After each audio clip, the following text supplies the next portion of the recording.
Now, if we examine the character of Rey in the Star Wars sequel trilogy, I think it's pretty safe to say that she is by far one of the most mysterious heroes in the Star Wars sequel trilogy, that J.J. Abrams will be using her as a character in order to change elements of that character in Episode 9 and give her a very important lineage in this movie. This is Mike Zero. If you guys are new to the channel, do make sure to subscribe to see future Star Wars content.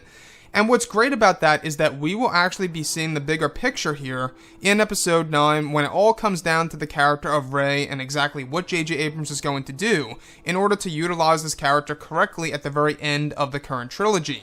Now, these past couple of weeks or so, we've been learning a whole lot more about this film, and when it all comes down to one of the concept art descriptions, we actually learn a little bit more about Rey's new identity, and the real reason as to why it's going to be used in this movie.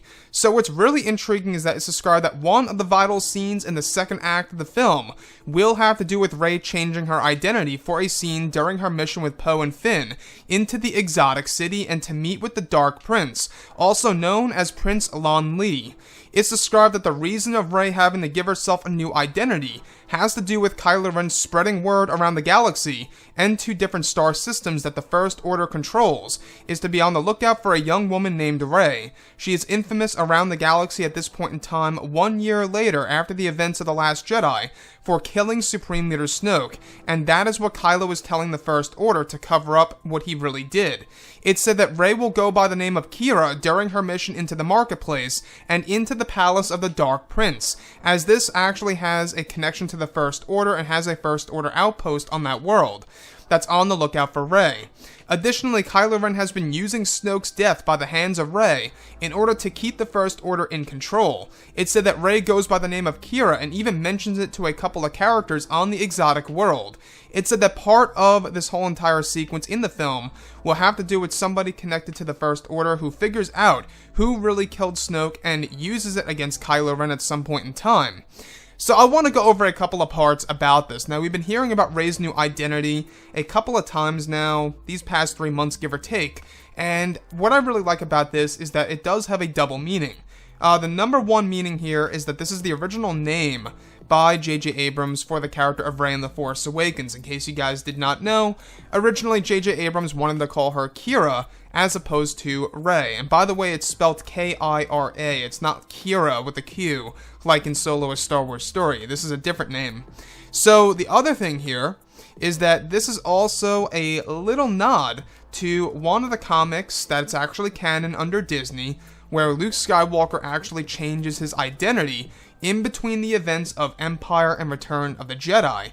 And he actually goes by a very unique name in order to really, kind of just stay low and not get discovered. And he even changes his actual appearance in the actual comics. So this is yet another nod to the comics and the graphic novels and the other canon material like that, aside from the movies by JJ, which is great. I love stuff like this.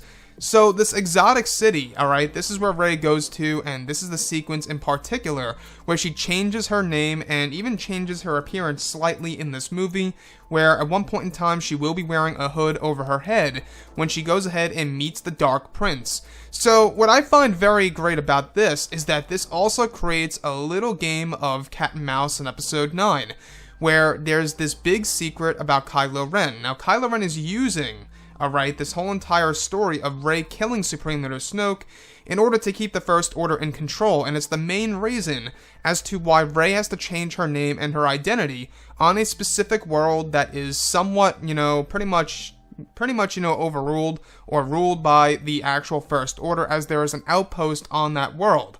So, with that being said, what I like about this, is that this gives us a little bit of tension between the characters now, doesn't it? It really does, because we know that Kylo Ren knows what he did, but he's also telling others that somebody else did that terrible act to Supreme Leader Snoke.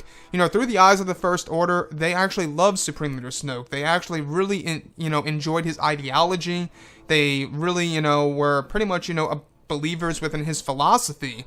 And to have him killed off, you can only imagine how they reacted, and now that Kylo Ren is the Supreme Leader, if anybody finds out the truth, you can only imagine what's going to happen within the First Order, which leads me to believe about the Reverse Order 66 theory that could very well happen in this movie, where all the stormtroopers turn against Kylo Ren and his new order, and we get this big war in between the First Order and another faction of the First Order.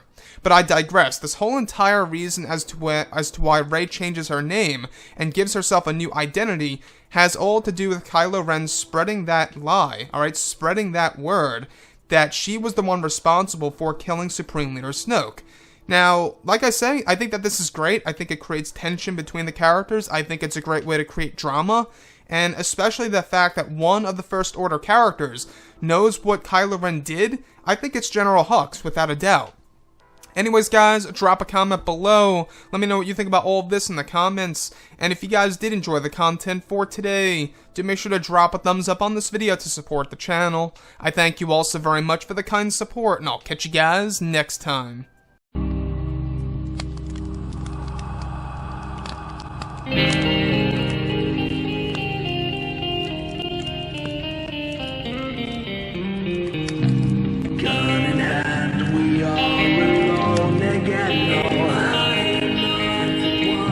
From night to moon, we hear them moans again.